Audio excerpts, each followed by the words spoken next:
So I've reviewed a lot of laptops this year, but every time I come to the Legion product, at least over the past couple of years, there's a sense of comfort there, you know? This is one of the most talked about laptops on my YouTube channel, on my Discord server, and I get it. You know, the Legion 5 has never been a super expensive laptop. It's never been a cheap laptop, but it's been a good, solid, mid-range performer. A lot of you guys who watch my videos are students, you work, but you also love to game. And this is where this thing fits perfectly. Because companies are starting to go lighter and thinner, and that's great for when you want portability, but you're sacrificing on thermals, you're sacrificing on performance. And Lenovo's taken the opposite approach and keeping things the same. You get a thicker, heavier chassis, but you don't sacrifice the performance. Like this thing is 5.5 pounds. You add the charging brick on top of it, you're looking closer to 8 pounds at the end of the day. But one thing you're not doing is you're sacrificing performance, and I respect that, especially in a time when CPUs are still pretty hot and GPUs are too. Now this is a very premium build. It's not all metal, just the top lid is made out of metal and the rest of the laptop is a plastic build. But you know, just like their premium models, you have all these indicators at the back to tell you exactly where to plug in your ports. Very important when you're reaching over. It just allows you to see things easier. On the left-hand side, you have two Type-C ports. One is Thunderbolt 4 and the other one is USB 3.2 Gen 1 with power delivery up to 135 watts. On the right-hand side, you have another USB 3.2 Gen 1 port, a light indicator, you have your kill switch for your webcam, and then of course you have your headphone jack.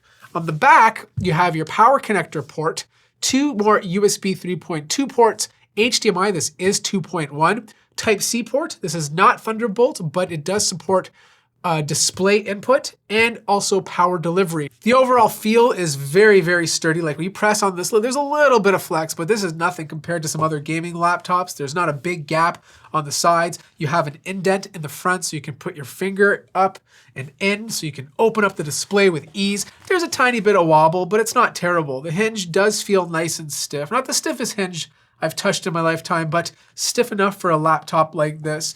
The keyboard situation is personal preference. Like I don't care for a numpad, but I know a lot of you guys go to school, you're typing in your numbers, you're doing an Excel sheet, and you appreciate having this. The thing is, with other 15-inch notebooks, they try to cram everything in and then the typing experience gets lost. Lenovo has managed to give you a good typing experience with a numpad, so I appreciate that. The keyboards are nice and spacious.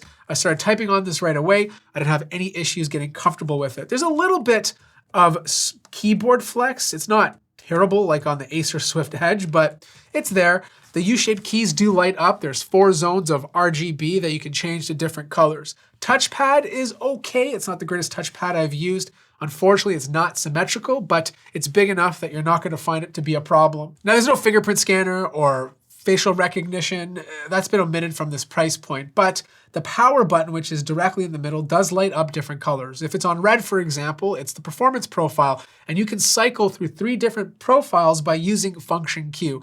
It's not a big deal, but it's a little thing, because when you're gaming or when you're doing something specific, you don't have to tab out and go into the software to change it manually. Sticker placement is terrible.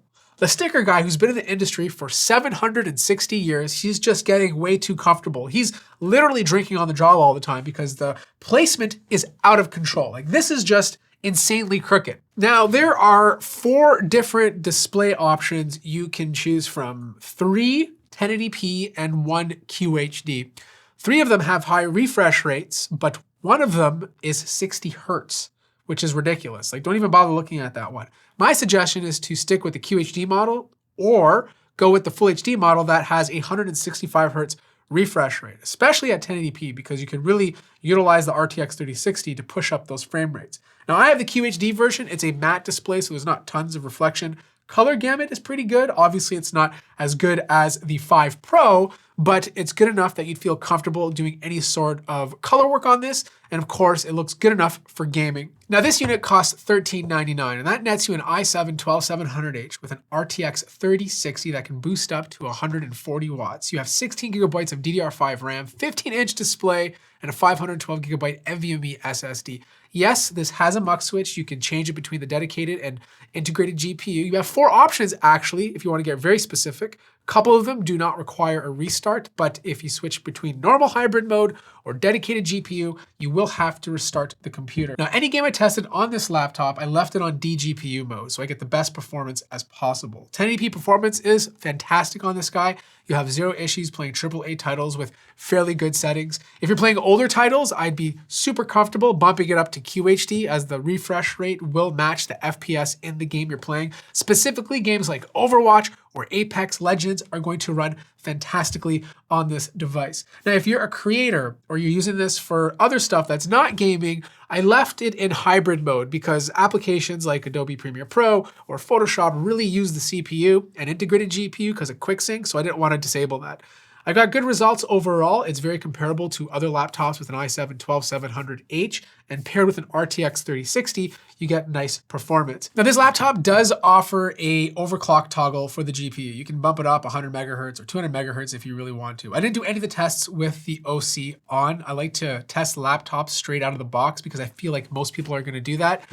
Plus, you know what? This does get a little hot on performance mode, and I don't want to push it any more than I need to, just because this thing is already in the 90s when it's getting hot. Of course, you can control that by switching it to auto. Performance will be much better, and of course, fan noise will go down with it. Speakers, bottom of the laptop, they don't sound that great. But what is great is how easy it is to open up the bottom lid of this machine. And what you get is a very nice looking cooling system with very thick copper heat pipes. Got an extra one going down the bottom.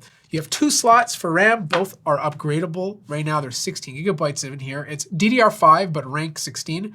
Rank 16 is not a big deal for DDR5 memory. It's more concerning for DDR4. You have 2 slots for M2 NVMe drives, plus a swappable Wi-Fi 6E card. You have a 78 watt-hour battery, and I got over 6 hours of use before needing to charge, which is pretty good for an Intel laptop. With so much mid-tier gaming laptops to choose from, this one still feels consistent. You know, like whenever I go on my Discord servers, I always hear someone complaining about this laptop or that laptop having heat problems or this laptop having that problem, but I don't hear too many issues with the Legion lineup. The Legion lineup has just been a solid, consistent experience. Like, don't get me wrong, you know, it's not perfect, it's still heavy, it gets loud, it gets hot, but I feel like it's consistent. And if you're looking for something that's super reliable in the mid-range category, this is still one of the better options out there. If you have any more questions about it, let me know in the comment section down below. Like the video if you liked it, subscribe if you haven't already, and I'll see you guys in the next one.